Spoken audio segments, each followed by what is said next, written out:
Subscribe करिए हमारे channel Target UP TET CTET को और बेल आइकन को दबाइए। हेलो फ्रेंड्स, मैं रेनू स्वागत करती हूँ आप सभी भावी अध्यापक एवं अध्यापिकाओं का आपके अपनी channel Target UP TET CTET में। दोस्तों, आज इस वीडियो में हम आपके ईवीएस यानी कि पर्यावरण अध्ययन के टॉप 30 क्वेश्चंस को पढ़ने वाले हैं जो आप लोग के एग्जाम के लिए बहुत बहुत इंपॉर्टेंट है। तो वीडियो के शुरू होने से पहले आप लोग वीडियो को शेयर जरूर कर दीजिए अपने कॉलेज फ्रेंड्स को, ताकि सभी लोग मिलकर के एक साथ पढ़ें। तो चलिए स्टार्ट करते हैं हम क्वेश्चन नंबर 1 से।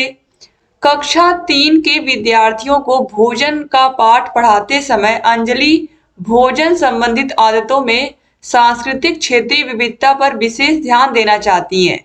नीचे दिए गए अधिकतम अवसरों में किसके द्वारा विद्यार्थियों को वांछित जानकारी दी जा सकती है। दोस्तों, हमारा देश विविधता से पूर्ण देश है। यहाँ पर विभिन्न भाषाओं के लोग रहते हैं, विभिन्न संस्कृतियों के लोग रहते हैं, विभिन्न भाषा बोलियों के अलावा विभिन्न प्रकार के व्यंजन भी खाते हैं। अलग अलग प्रकार के खाने की चीजें होती हैं अलग अलग क्षेत्रों में, अलग अलग राज्यों में। तो यहाँ पर यही चीज बताने की कोशिश की गई है। ये देखिए 2014 में ये क्वेश्चन पूछा गया है। तो पहला ऑप्शन है विभिन्न क्षेत्रों संस्कृतियों के भोजन को दर्शाने वाले चार्ट का उपयोग और उसकी व्याख्या करना। विभिन्न क्षेत्रों संस्कृतियों के विद्यार्थियों से उनके घरों में खाए जाने वाले भोजन मंगाकर प्रदर्शित करना और सहपाठियों से सूचनाओं का आदान प्रदान करना। फिर है पाठ्य पुस्तक में विभिन्न प्रकार के भोजनों के विषय में दी गई जानकारी की और विस्तृत व्याख्या करना, या किसी बाहरी भोजन बनाने वाली व्यावसायिक एजेंसी को आग्रह करके विभिन्न क्षेत्रों संस्कृतियों के भोजन का प्रदर्शन करना।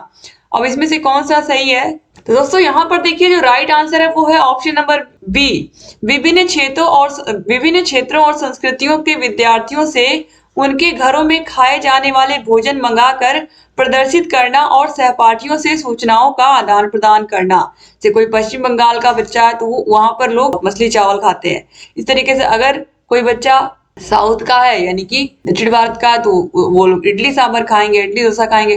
तो इस तरीके से यहाँ पर बताने की कोशिश यही की जा रही है कि विभिन्न प्रकार की संस्कृतियों में बच्चे पलते बढ़ते हैं और विभिन्न प्रकार के भोजन खाते हैं। वो जब बच्चे ला ला करके अपने अपने भोजन दिखाएंगे तो इस तरीके से सारे बच्चों को पता चल जाएगा कि किस संस्कृति में या किस राज्य में किस तरीके के भोजन बनते हैं। तो यहाँ पर बच्चों को ज्ञान भी हो जाएगा और इस तरीके से बच्चे एक तरीके से देख करके सीख भी जाएंगे। तो ऑप्शन बी जो है वो सही हो गया। अब क्वेश्चन नंबर 2 है, पसंद नापसंद के बारे में चर्चा करते समय किसी छात्र ने कहा, मुझे और मेरी माँ दोनों को सांप खाना बहुत पसंद है। जब भी हमारे सांप खाने की इच्छा होती है हम पास के किसी होटल में जाकर लिंगहू फेन खाते हैं। यह छात्र कहाँ का हो सकता है? असम का, हांगकांग का, उड़ीसा का या अरुणाचल प्रदेश का? दोस्तों यहाँ पर देखिए, यहाँ पर एक सांप का नाम बताया गया है, लिंगहू फेन। तो ये जो सांप है ये पाया जाता है हांगकांग में। तो यहाँ पर ऑप्शन नंबर बी जो है ये सही हो जाएगा। तो याद रखिएगा कि यहाँ के लोग क्या खाते हैं, हांगकांग के लोग क्या खाते हैं, सांप खाते हैं। और इसका नाम क्या है? लिंगहू फेन है। ये भी 2014 के सीटेट के एग्जाम में पूछा हुआ प्रश्न है। तो आप देख रहे हो कि ये सारे क्वेश्चंस बहुत इंपॉर्टेंट है, क्योंकि सीटेट के एग्जाम में या यूपी टेट के एग्जाम में या किसी भी टेट के एग्जाम में, स्टेट के टेट के, आप देखते हो बहुत सारे क्वेश्चन जो होते हैं वो रिपीट होते हैं। तो अगर आप इन सारे क्वेश्चंस को अच्छे से पढ़ करके जाते हो तो आपके लिए क्वेश्चंस को सॉल्व करना बहुत आसान हो जाता है। अब क्वेश्चन नंबर 3 है, निम्नलिखित में से कौन सा पक्षी स्वयं के नीड़ का निर्माण नहीं करता? यहाँ पर देखिए स्टेट यानी कि हरियाणा टेट में पूछा हुआ प्रश्न है, हरियाणा में कौन सा पक्षी स्वयं के नीड़ का यानी कि स्वयं के घोंसले का निर्माण नहीं करता है? कौवा, कोयल, गौरैया या फिर बुलबुल? तो इसका आंसर आप लोगों को पता ही है। तो राइट आंसर दोस्तों कोयल है। और ये क्वेश्चन एक बार नहीं, दो बार नहीं, कई बार सीटेट के एग्जाम में भी रिपीट हो चुका है। ऐसा कौन सा पक्षी है जो स्वयं के खुद के घोंसले का निर्माण नहीं करता? दोस्तों कोयल है।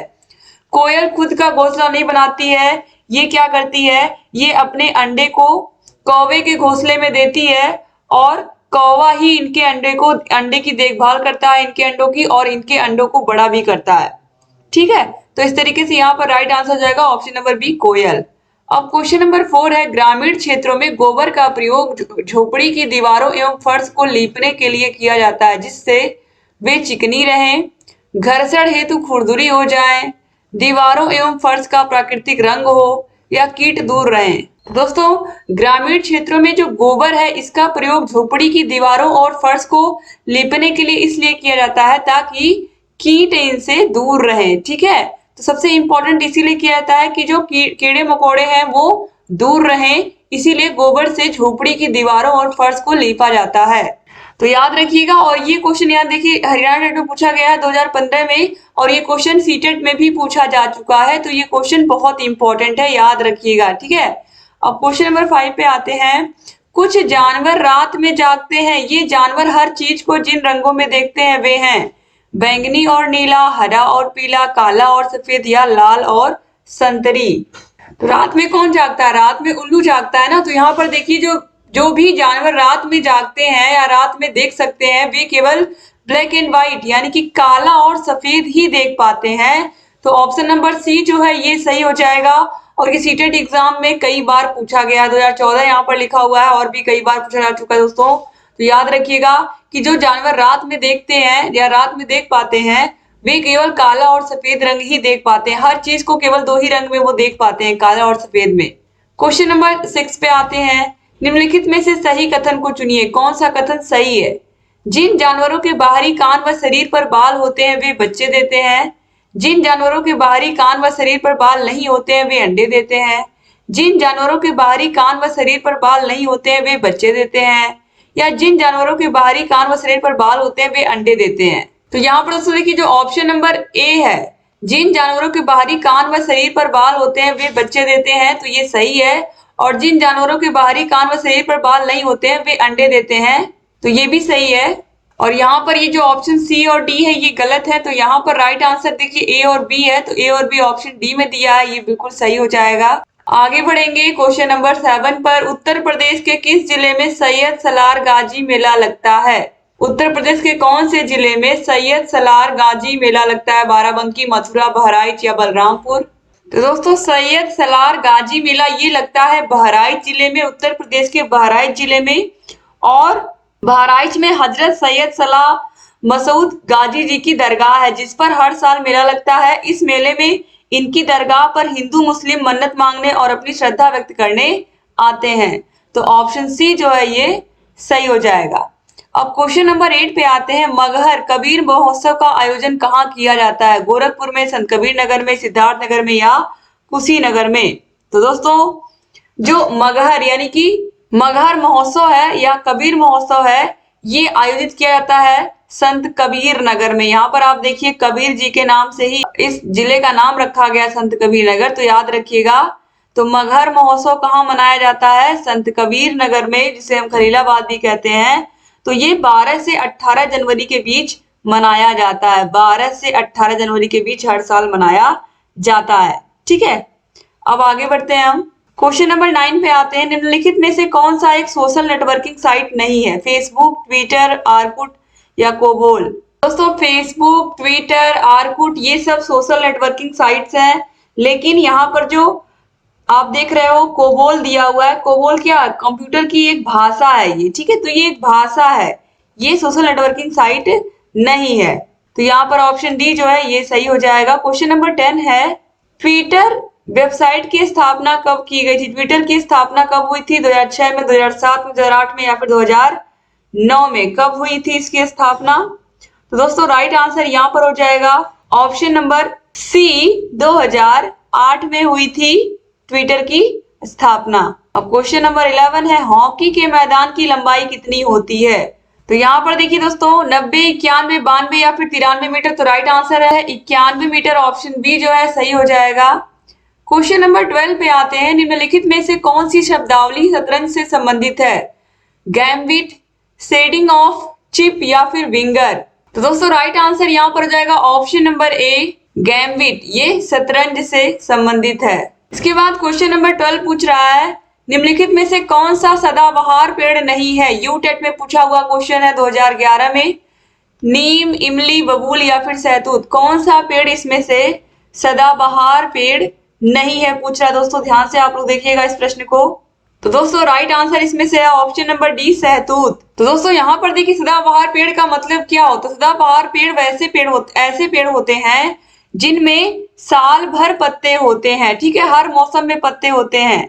वह उन वृक्षों से अलग है जो आमतौर पर शरद ऋतु में अपने पत्ते खो देते हैं। तो जो सहतूत है ये अपने पत्तों को खो देता है, लेकिन नीम, इमली, बबूल ये सब पेड़ अपने पत्तों को नहीं खोते हैं। कौन सी ऋतु में? शरद ऋतु में। अब क्वेश्चन नंबर 14 है, कटीली झाड़ियां पाई जाती हैं। कटीली झाड़ियां कहाँ पाई जाती है? देखिए मध्य प्रदेश स्टेट में पूछा हुआ प्रश्न है। ये कटीली झाड़ियां कहाँ पर मिलती हैं? गर्म तथा आर्द्र विषुवतीय जलवायु में, गर्म तथा शुष्क मरुस्थलीय जलवायु में, शीतल ठंडे ध्रुवीय जलवायु में, या फिर इनमें से कोई नहीं। तो दोस्तों जो कटीली झाड़ियां आप अक्सर देखो मरुस्थल में पाई जाती हैं, जिनके जो पत्ते होते हैं, जो वहां के पेड़ पौधे होते हैं, उनकी जो पत्ते होते हैं वो कटीली झाड़ियों में परिवर्तित हो जाते हैं, क्योंकि वहां पर जो रेत होती है वो बहुत, रेत की वजह से क्या होता है, वहां का मौसम बहुत शुष्क, बहुत गर्म हो जाता है। तो इसी वजह से जो पेड़ पौधे होते हैं उनकी पत्तियां कांटों का रूप ले लेती हैं। ठीक है, तो गर्म तथा शुष्क मरुस्थलीय क्षेत्र में पानी की कमी के कारण यहाँ के जो पौधे होते हैं वो कटीली झाड़ियों में परिवर्तित हो जाते हैं, और वास्तव में मरुस्थलीय पौधों की जो पत्तियां होती हैं वो नुकीली हो जाती हैं, जिससे वाष्पोत्सर्जन की जो दर है वो घट जाती है, एवं पौधे लंबे समय तक अपनी नमी बरकरार रख पाते हैं, और इतने खराब मौसम में भी, गर्मी में भी वो अपने आप को जीवित रख पाते हैं। तो ऑप्शन नंबर बी जो है, गर्म तथा शुष्क मरुस्थल जलवायु में, ये राइट आंसर हो जाएगा। क्वेश्चन नंबर 15 पे आते हैं, उत्तर प्रदेश में वनाच्छादन का प्रतिशत है, यानी कि उत्तर प्रदेश में कितने % भूमि पर वन है? 6%, 6.09%, 6.56%, या फिर 6.75%। तो दोस्तों फरवरी 2018 में जारी 15वीं वनस्पति रिपोर्ट के अनुसार उत्तर प्रदेश में जो वनाच्छादन का क्षेत्र है वो है 6.09%। तो यहाँ पर ऑप्शन नंबर बी जो है 6.09% ये सही हो जाएगा। ठीक है, याद रखिएगा। क्वेश्चन नंबर 16 पे आते हैं, उत्तर प्रदेश में सबसे अधिक वन क्षेत्रफल वाला जिला कौन सा है? किस जिले में सबसे अधिक वन पाए जाते हैं? लखीमपुर खीरी में, सोनभद्र में, भदोही में, या फिर इनमें से कोई नहीं? कौन से जिले में सबसे अधिक वन पाए जाते हैं, यहाँ पर पूछ रहा दोस्तों। तो आप देखिए राइट आंसर हो जाएगा option number B, Sonbhadra. Sonbhadra में सबसे अधिक वन पाए जाते हैं। इसके अलावा सोनभद्र सबसे ज्यादा है, फिर उसके बाद लखीमपुर खीरी है, फिर मिर्जापुर है, फिर पीलीभीत है, और उसके बाद चित्रकूट है। अब क्वेश्चन नंबर 17 पे आते हैं, ग्राम पंचायतों की आय का स्रोत कौन सा है? भूमि एवं स्थानीय कर, मेला एवं बाजार कर, मृत्यु कर, या मकान एवं पशु कर। ग्राम पंचायतों की आय का जो प्रमुख स्रोत है वो कौन सा होता है, यहाँ पर पूछ रहा है। तो आप लोग ध्यान से देखिए इसमें। तो राइट आंसर हो जाएगा मेला एवं बाजार कर। ऑप्शन नंबर बी जो है सही हो जाएगा। तो दोस्तों यहाँ पर देखिए, ग्राम पंचायतों में लगने वाले मेले और बाजार से प्राप्त होने वाला जो कर होता है उसी से ग्राम पंचायतों की आय निर्धारित होती है। तो ऑप्शन बी जो है सही हो जाएगा।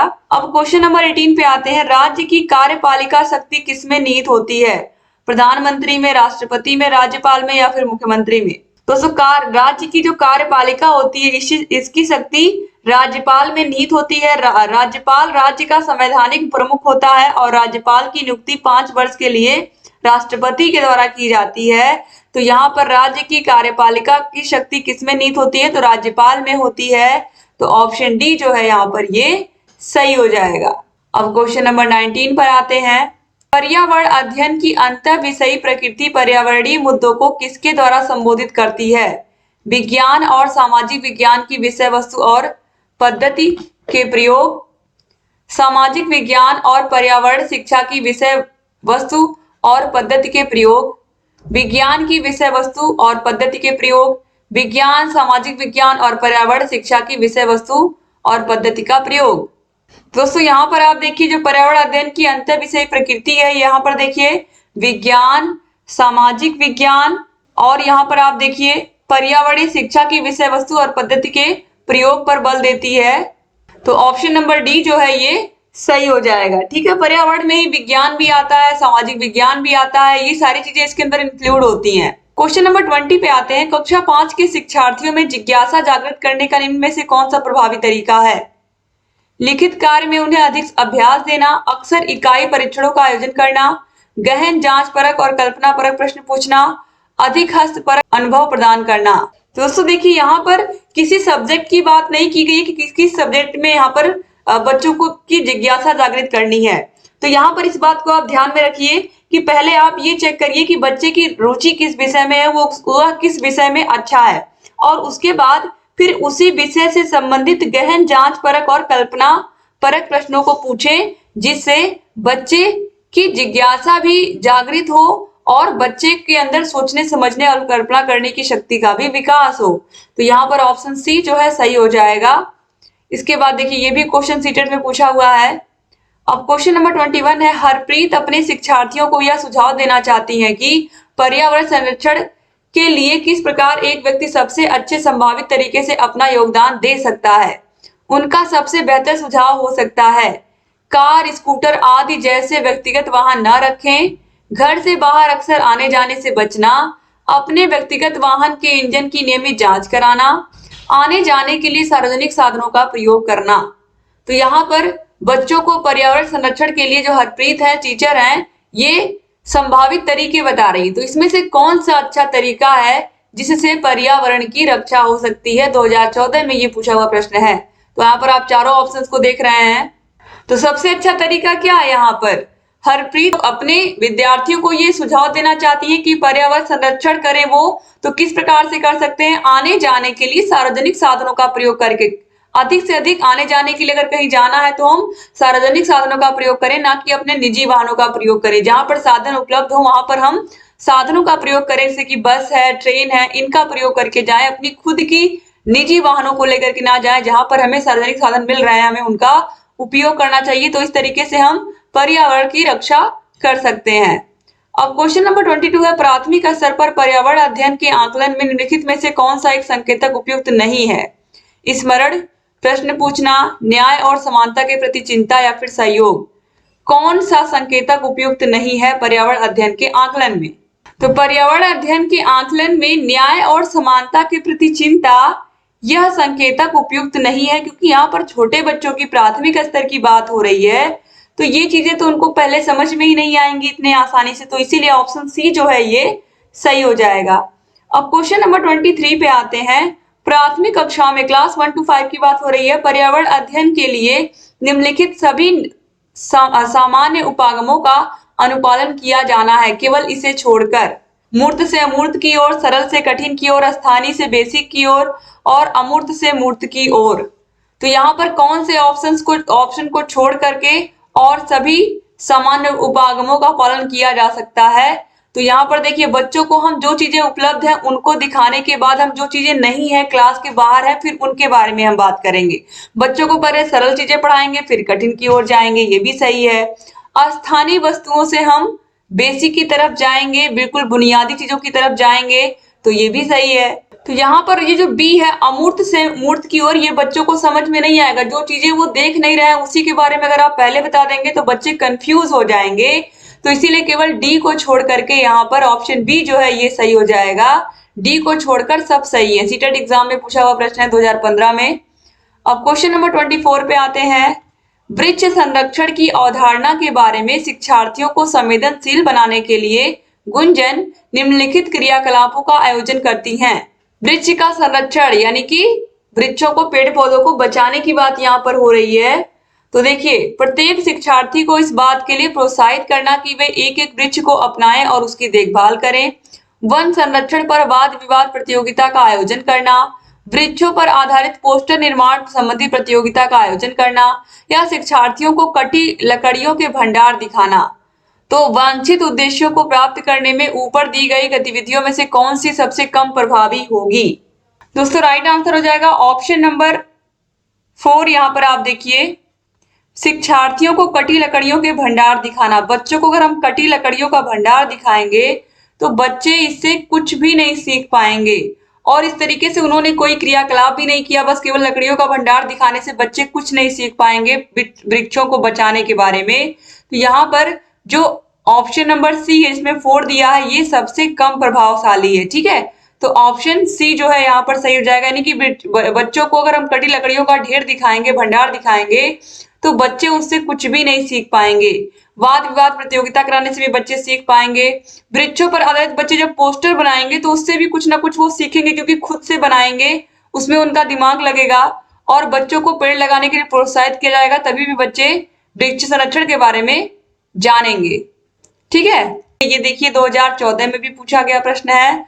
और देखिए यहाँ पर सीटेट में ही लगातार 21 सितंबर को पेपर हुआ था, तभी भी ये प्रश्न पूछा गया था।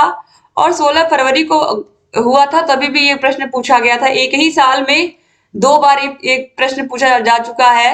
2 बार दोस्तों, कभी कभी किसी किसी साल में 2 बार सीटेट का एग्जाम हुआ है। दोनों ही पेपरों में आप देखिए यही सेम क्वेश्चन पूछा गया है, ठीक है, और दोनों का ये आंसर भी आपने देखा सेम ही है। अब क्वेश्चन नंबर 26 है, पर्यावरण अध्ययन शिक्षण में पाठ्य सहगामी क्रियाओं के अंतर्गत विज्ञान मेले का आयोजन करना, प्रोजेक्ट कार्य करना, क्षेत्र भ्रमण का आयोजन कराना या उपरोक्त सभी। तो पर्यावरण अध्ययन शिक्षण में ये सारी चीजें आती हैं। तो दोस्तों राइट आंसर हो जाएगा ऑप्शन नंबर डी, उपरोक्त सभी। ये सारी चीजें मायने रखती हैं पर्यावरण अध्ययन शिक्षण में, ठीक है। अब क्वेश्चन नंबर 27 है, पर्यावरण विषय की शिक्षण प्रणाली को प्रभावशाली बनाने के लिए निम्न में से किसका महत्वपूर्ण योगदान रहता है? प्रयोग दर्शन विधि, प्रयोगात्मक कार्य, प्रयोगात्मक विधि या फिर प्रायोगिक विधि।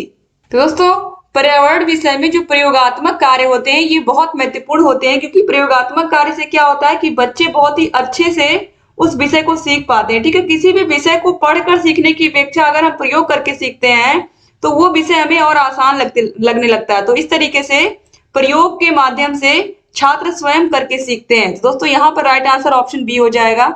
तो अब आगे बढ़ते हैं क्वेश्चन नंबर 28 पर, प्राथमिक स्तर पर पर्यावरण अध्ययन में रचनात्मक आकलन डैश को शामिल नहीं करता?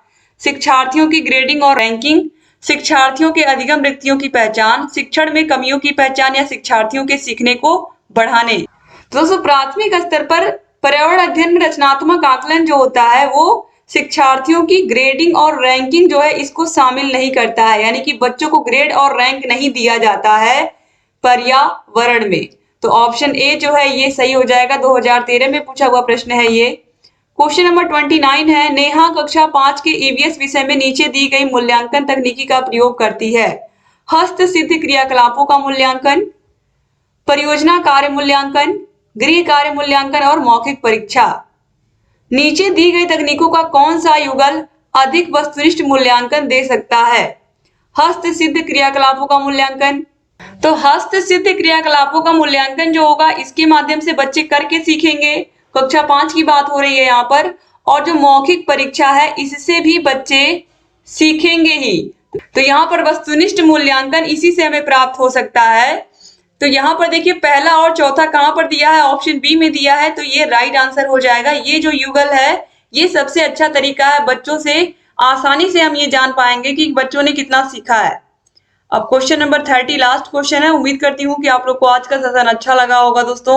चलिए देखते हैं लास्ट क्वेश्चन, निम्नलिखित में से दृश्य श्रव्य सामग्री कौन सी है जिसको हम देख भी सकते हैं और सुन भी सकते हैं? रेडियो तो केवल सुन सकते हैं, टेप रिकॉर्डर भी केवल सुन सकते हैं, टेलीविजन और ग्रामोफोन में देखिए टेलीविजन ही ऐसा है जिसको हम देख भी सकते हैं और सुन भी सकते हैं। तो ऑप्शन सी जो है टेलीविजन, ये राइट आंसर हो जाएगा।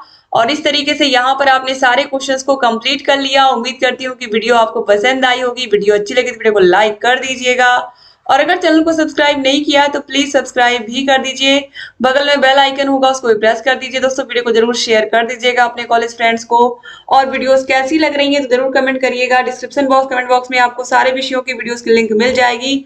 रोज रात को 8 बजे आप जुड़ा करिए मुझसे, रेगुलर वीडियोस मैं लेकर के आती हूँ आपके लिए। तो thank you so much video को पूरा देखने के लिए। चैनल से ऐसे ही बने रहिए और ढेर सारी वीडियोस मैं लेकर के आती रहूंगी और आपकी तैयारी को ऐसे ही बेहतर से बेहतर कराती रहूंगी। Thank you so much video को पूरा देखने के लिए दोस्तों। चैनल से ऐसे ही बने रहिए और रेगुलर वीडियोस मैं लेकर के आती रहूंगी और आप लोग की तैयारी को और बेस्ट करवाती रहूंगी। जय हिंद दोस्तों।